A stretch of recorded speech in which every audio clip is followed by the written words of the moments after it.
Tu n'es pas superficiel parce que l'argent compte pour toi. Il compte parce que le système t'a appris que c'est la seule chose qui protège vraiment. Mais il y a autre chose qui protège et qui dure plus longtemps.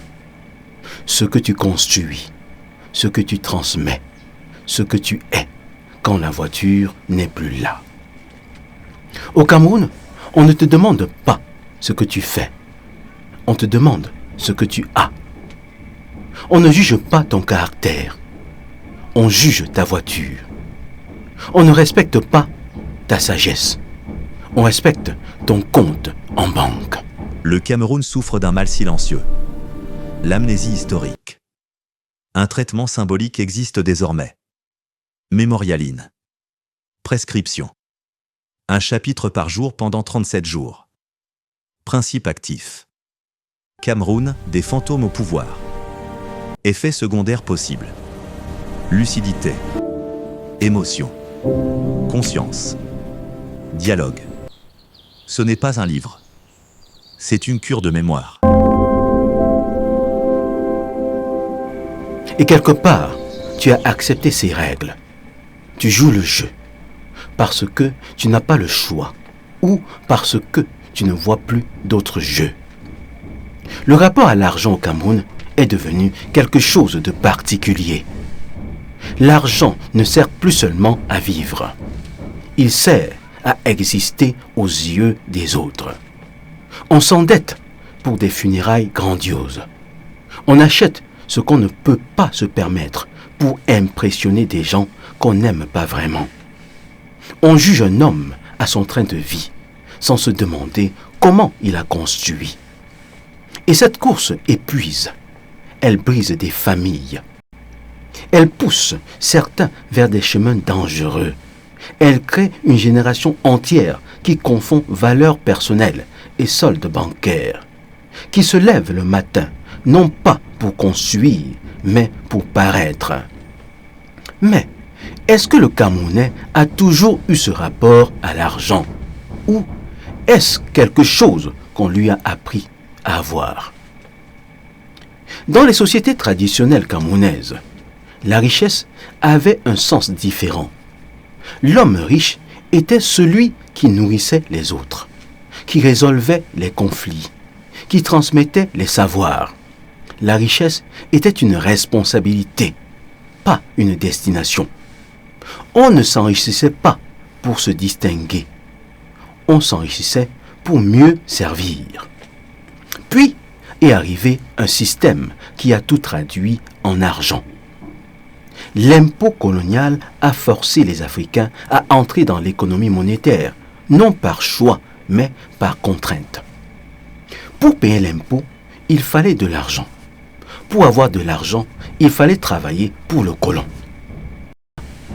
L'argent est devenu survie. Et la survie a ses propres lois, souvent brutales. Après l'indépendance, le modèle n'a pas changé. Ceux qui avaient le pouvoir montraient leur richesse sans retenue. Et le peuple a appris que la richesse visible était la seule protection réelle. Parce que, dans un système sans justice, sans protection sociale, sans filet, l'argent est la seule chose qui te protège vraiment. Ce n'est pas de la superficialité, c'est de la survie rationalisée. Alors, ce qui n'est pas utilisé disparaît. Même la mémoire. MISPA 237 transforme l'histoire camerounaise en objets utiles, sobres, durables. Vous les utilisez. La mémoire se transmet, sans effort, sans conflit, sans discours. Ce n'est pas un produit, c'est une transmission. MISPA 237. Rejoignez le mouvement. Une initiative de J'aime mon pays. Comment on reconstruit un rapport sain à l'argent dans un système qui récompense le paraître plus que le construire? La première chose, distingue l'argent comme outil de l'argent comme identité. L'argent outil te permet de construire, de protéger ta famille, de réaliser un projet. L'argent identité te fait dépenser pour exister aux yeux des autres. Pose-toi cette question honnêtement. Cette dépense que je m'apprête à faire, elle sert mon projet de vie ou elle sert mon image? La réponse te dira dans quel rapport tu vis. La deuxième chose, redéfinis ce que signifie réussir.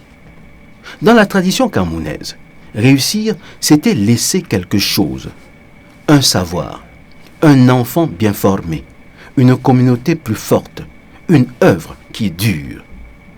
Commence à mesurer ta réussite, non pas par ce que tu possèdes, mais par ce que tu construis et ce que tu transmets.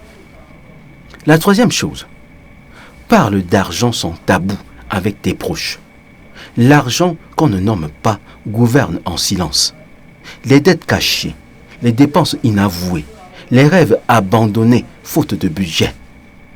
Mettre les mots sur les réalités financières dans ta famille, c'est le premier acte d'une gestion consciente. MISPA 237 dit ceci. Tu n'es pas superficiel parce que l'argent compte pour toi. Il compte parce que le système t'a appris que c'est la seule chose qui protège vraiment. Mais il y a autre chose qui protège et qui dure plus longtemps. Ce que tu construis, ce que tu transmets, ce que tu es quand la voiture n'est plus là. Visite notre site internet mispacameroun.org et partage cette vidéo avec quelqu'un qui court après l'argent sans savoir vraiment pourquoi. Et dis-nous en commentaire, si tu retires la voiture, les vêtements et les apparences, qu'est-ce qui reste de toi?